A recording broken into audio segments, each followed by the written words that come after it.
विश्व के सबसे बड़े लोकतंत्र के सबसे बड़े महाभारत का पहला रण खत्म हो गया। यूपी की 8 सीटों पर पहले चरण में 63.69% वोटिंग हुई है। तो पहले चरण के तहत पश्चिमी यूपी की 8 लोकसभा सीटों की अगर हम बात करें तो 2019 के सियासी लिहाज से काफी महत्वपूर्ण है। गौतम बुद्ध नगर में 60.15%, गाजियाबाद में 57.60%, सहारनपुर में 70.68%, कैराना में 62.10%, मुजफ्फरनगर में 66.66%, मेरठ में 63%, बिजनौर में 65%, बागपत में 63.90% वोटिंग हुई है।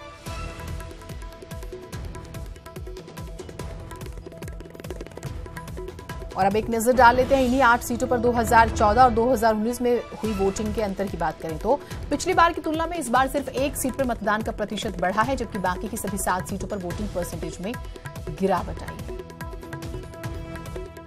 तो ये बेहद ही हम ये कहें कि थोड़ा सा दुखद है, क्योंकि इतनी अपील के बावजूद भी लोग जो हैं वोटिंग के लिए नहीं निकलते हैं घर से। और ये कितनी देखा जाए तो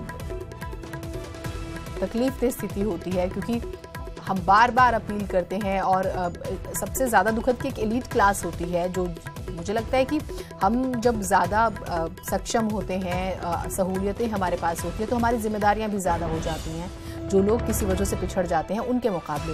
लेकिन लोग जो हैं वोट करने के लिए निकलते ही नहीं हैं। कहीं पर भी आपको डिस्टिंक्शन का जो फिगर हम कहें कि 75% वोटिंग हो, ऐसा किसी एक सीट पर नजर नहीं आया। बेहद ही दुखद। गौतम बुद्ध नगर में 60%, गाजियाबाद में 57%, सहारनपुर में 70%, कैराना में 62%, मुजफ्फरनगर में 66%, मेरठ में 63%, बिजनौर में 65%, बागपत में 63%। आप इनको राउंड फिगर में अगर देखते हैं तो हो सकता है कि आप कुछ 1% दशमलव में जो है वो बढ़ा दें। लेकिन आप देखिए गौतम बुद्ध नगर, हम देखते हैं नोएडा गौतम बुद्ध नगर की बात करें, हाई प्रोफाइल सीट हो जाती है, लेकिन वोटिंग 60% होती है। गाजियाबाद में देखते हैं हम, देखिए गाजियाबाद ऊंची ऊंची इमारतें, सड़कें, लेकिन 57% वोटिंग, सबसे ज्यादा शर्मनाक।